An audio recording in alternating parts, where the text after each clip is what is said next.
Assalamualaikum warahmatullahi wabarakatuh. A'udzu billahi minasyaitonir rajim. Bismillahirrahmanirrahim. Alhamdulillahirabbil alamin wa bihi nasta'inu ala umuri dunya waddin. Wassalatu wassalamu ala nabiyyina Muhammadin wa ala alihi wa sahbihi ajma'in, amma ba'du.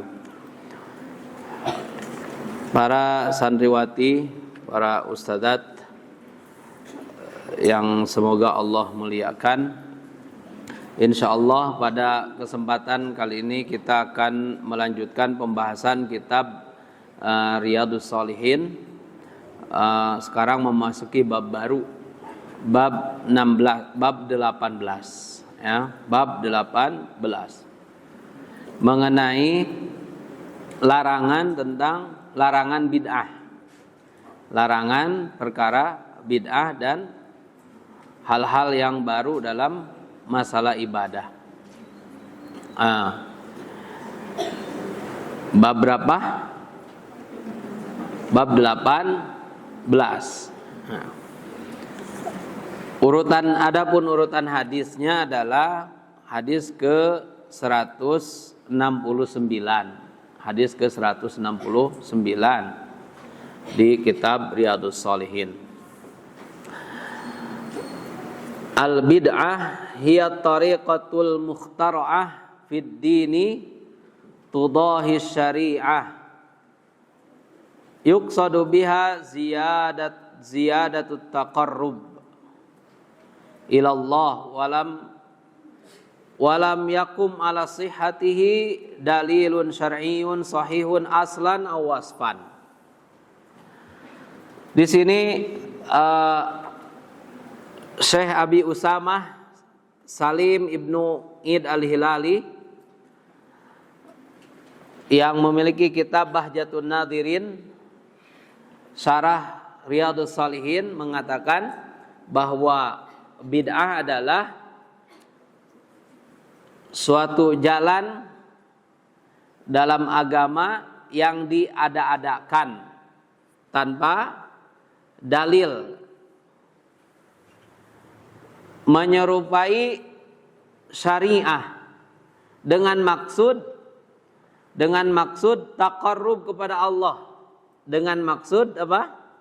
Mendekatkan diri kepada Allah Subhanahu wa taala. Ya, itu secara istilah. Kalau secara bahasa bid'ah itu sesuatu yang baru, ya. Baru. Kalau dulu pakai onta, sekarang pakai mobil, ya itu gak masalah kalau itu, ya.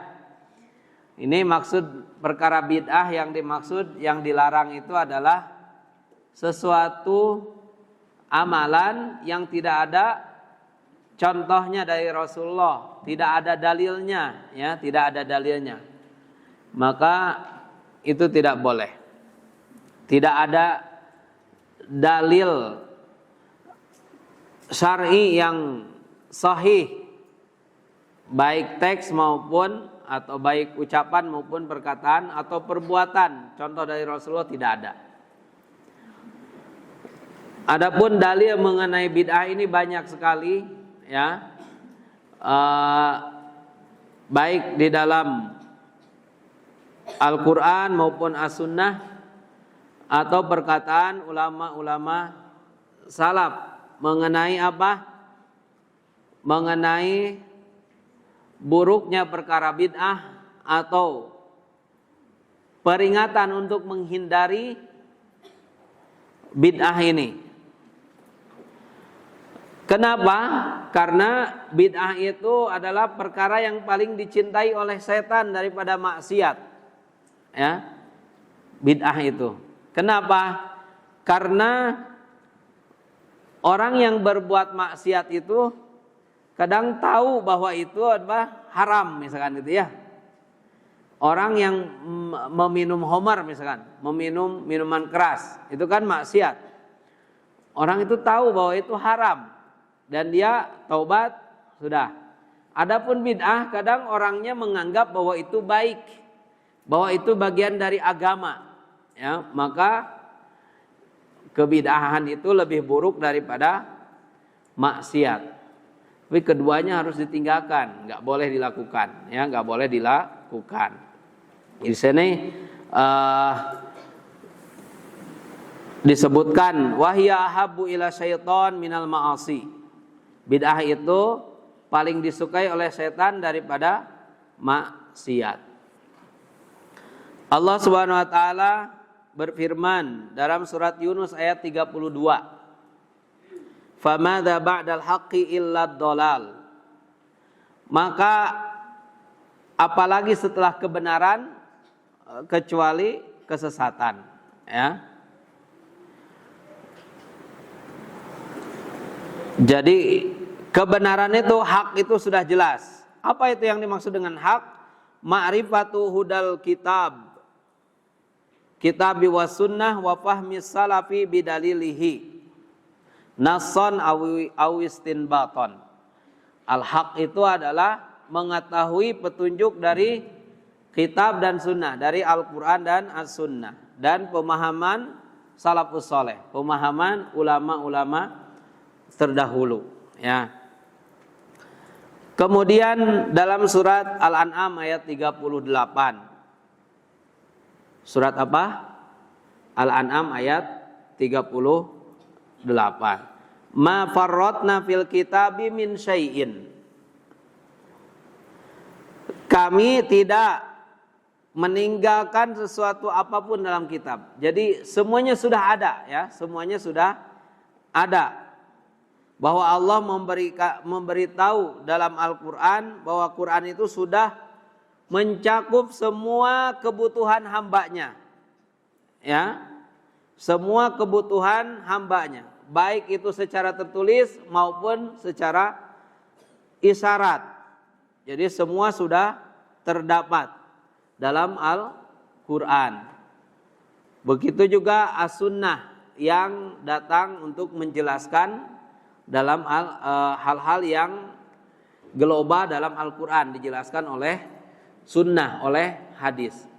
Contoh misalkan gerakan sholat dari mulai salam dari mulai takbiratul ihram sampai salam, rincian itu tidak ada dalam Al-Quran, ya, tetapi dijelaskan dalam hadis, dalam sunnah. Kalau dalam Al-Quran adalah perkara perintah untuk melakukan sholat, gitu ya, untuk sholat. Adapun detailnya, rinciannya ada dalam As-Sunnah.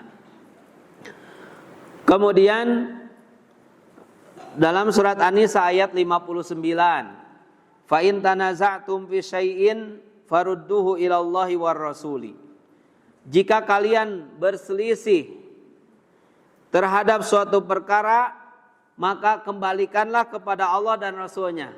Maksudnya kembalikan kepada kitab dan sunnah, kembalikan kepada Al-Quran dan sunnah. Kemudian dalam surat Al-An'am 153. Wa anna hadza sirati mustaqiman fattabi'uhu. Bahwa ini adalah jalanku yang lurus, maka ikutilah. Ikutilah oleh kalian. Wala tattabi'us subula, dan jangan mengikuti jalan-jalan fatafarraqa, jangan mengikuti jalan-jalan lain selain Islam, ya.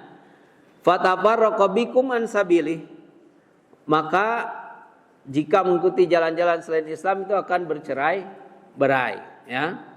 Ini perintah Allah Subhanahu wa taala terhadap hamba-Nya yang beriman agar selalu berjamaah, ya, agar selalu bersama ahli sunnah wal jamaah, agar selalu dalam agama Islam yang lurus, ya, dan melarang tentang perselisihan, juga cerai-berai, ya, cerai-berai atau ya perselisihan, pertikaian. Kemudian dalam surat Ali Imran ayat 31, Qul in kuntum tuhibbunallah fattabi'uni yuhibbukumullah wa yaghfir lakum dzunubakum. Qul, katakanlah olehmu wahai Muhammad, in kuntum, tuhibbunallaha, jika kalian mencintai Allah, fattabi'uni, maka ikutilah aku, maka ikutilah Nabi Muhammad. Yuhibbukumullah, maka Allah akan mencintai kalian. Jadi kalau kita ingin dicintai Allah, kita harus mencintai siapa? Mencintai Rasulullah. Kita harus mengikuti siapa? Mengikuti Rasulullah. Wa yaghfir lakum dzunubakum. Ketika kita mengikuti Rasulullah, mencintai Rasulullah, ketika kita mengikuti Rasulullah, yang pertama Allah akan cinta kepada kita. Yang kedua, Allah akan mengampuni dosa-dosa kita. Ya, wa yaghfir lakum dzunubakum, dan Allah akan mengampuni dosa-dosa kalian.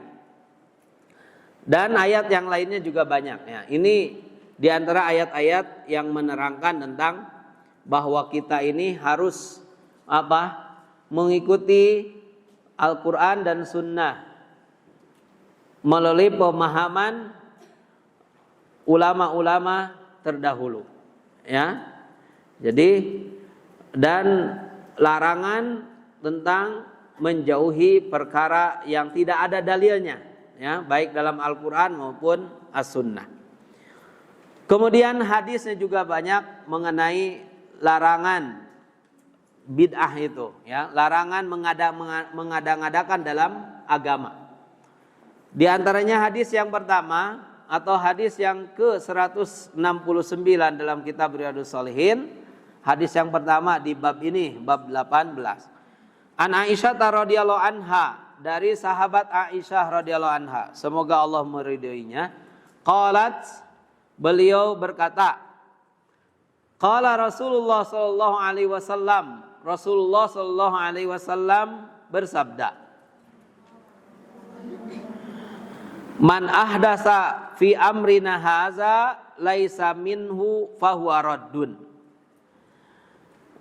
Barang siapa yang mengada-ngadakan dalam urusan kami ini yang tidak ada dalilnya, tidak ada contohnya, fahuwa raddun, maka itu raddun, tertolak ya, tidak diterima oleh Allah Subhanahu wa taala. Muttafaqun alaih. Jadi barang siapa yang mengada-ngadakan dalam perkara agama, tidak ada dalilnya, tidak ada contohnya, maka itu tertolak, itu tidak diterima amalannya. Dalam riwayat lain, riwayat Imam Muslim, man amila amalan laisa alaihi amruna fahuwa raddun. Barang siapa yang mengerjakan suatu amalan yang tidak ada perintahnya dari kami, maka tertolak. Fahuwa raddun, maka tertolak, tidak diterima. Hadis ini sangat penting ya. Kaidah yang penting dalam perkara agama harus kita pegang ya, harus kita hafalkan. Hadisnya juga pendek. An Aisyah radhiyallahu anha qalat, qala Rasulullah sallallahu alaihi wasallam, man ahdatsa fi amrina haza ma laisa minhu fahuwa raddun. Muttafaqun alaih. Dalam riwayat lain, man amila amalan laisa alaihi amruna fahuwa raddun.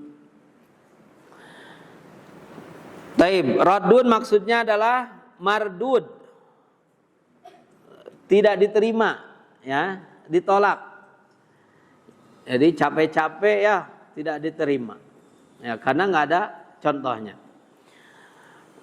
Taib, faidah daripada hadis ini adalah al muhdatsatu minal umuri mardudah ya.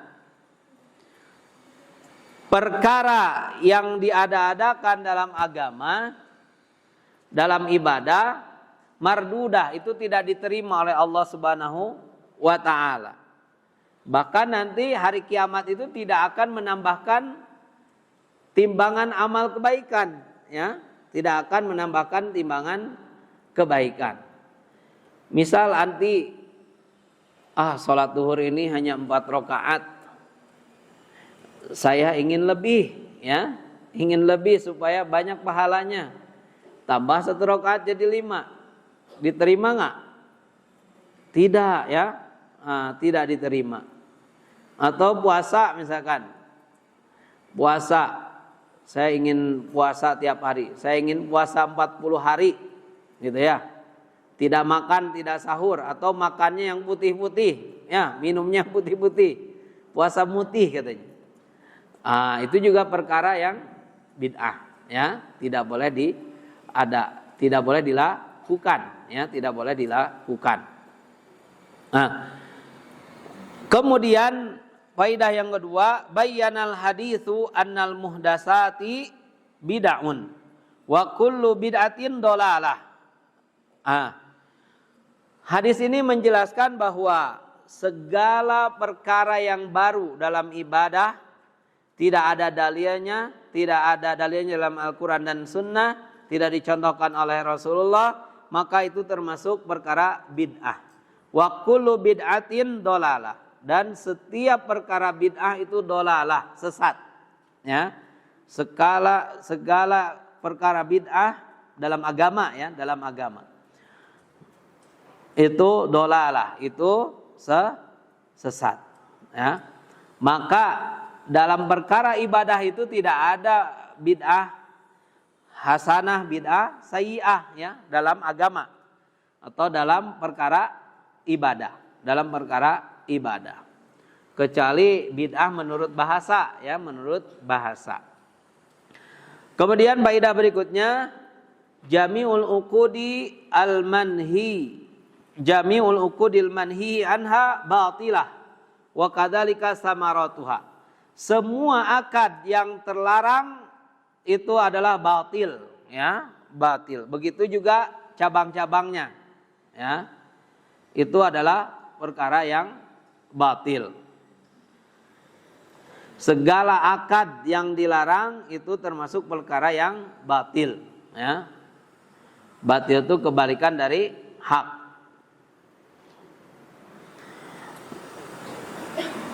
Baik. Ada orang yang apa? Misalkan, apa contoh bid'ah yang kalian tahu?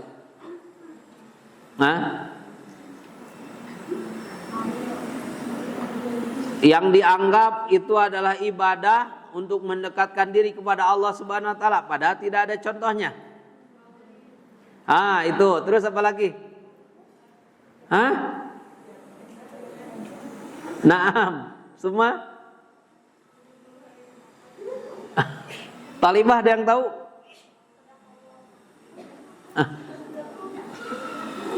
Apa lagi?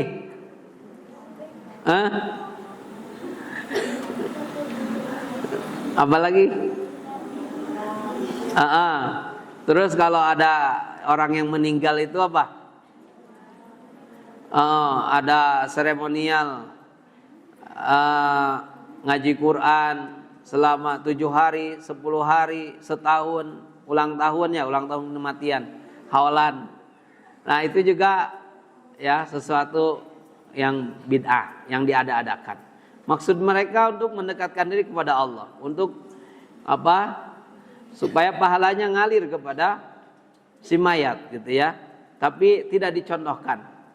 Maka itu juga memberatkan diri bagi yang kena musibah, ya. Bayangkan coba, bukan bayangkan atau perhatikan. Ada yang orang ketika sakit parah itu mau meninggal bukan mikirin amalan yang apa yang sudah saya perbuat, tapi saya gak punya apa-apa untuk nanti acara ini dan itu, gitu ya. Mikirnya itu. Kemudian harta yang harusnya diwariskan kepada ahli waris habis untuk acara itu. Ada yang habis sampai puluhan juta, ya. Ada yang pinjam juga, gitu. Masya Allah. Itu kan jadi merugikan. Yang harusnya agama ini adalah mudah, gitu ya.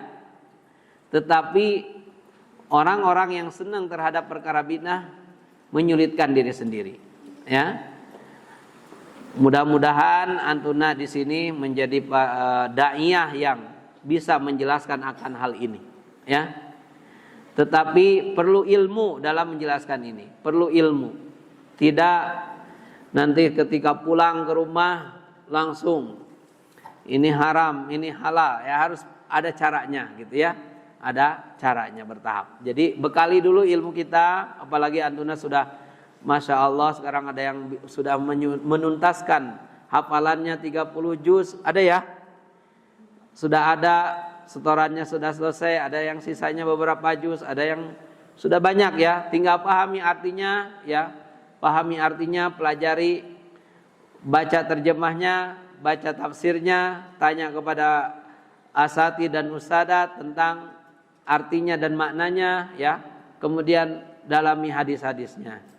Dan mudah-mudahan nanti lulus dari sini juga di antara antuna ada yang melanjutkan kuliah jurusan syariah misalkan gitu ya. Ke Libya, ke Madinah, kemana lagi? Ke Aroyah ya. Dan itu sangat jarang guru syariah dari Ahwat gitu ya. Maka antuna nanti pelajari, dalami ilmu agama dan kembali ke masyarakatnya masing-masing ya. Jadi itu perkara-perkara yang baru dalam ibadah yang tidak ada dalilnya dalam Al-Quran dan As-Sunnah ya.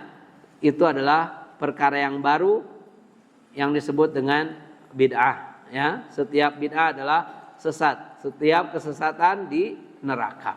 Maka tugas kita semua, PR bagi kita semua adalah belajar agama dengan baik dan benar sehingga kita tahu mana yang ada dasarnya, mana yang tidak ada dasarnya, mana yang dalilnya sahih, mana yang dalilnya palsu bahkan atau lemah gitu ya. Itu saja dari Ustadz, mudah-mudahan ada manfaatnya. Jangan lupa hafalkan hadisnya ya, man ahdasa fi amrina haza ma laisa minhu fahuwa raddun, atau man amila amalan laisa alaihi amruna fahuwa raddun. Kita tutup dengan doa kafaratul majlis. Subhanakallahumma wa bihamdika asyhadu an la ilaha illa anta astaghfiruka wa atubu ilaik. Wassalamualaikum warahmatullahi wabarakatuh.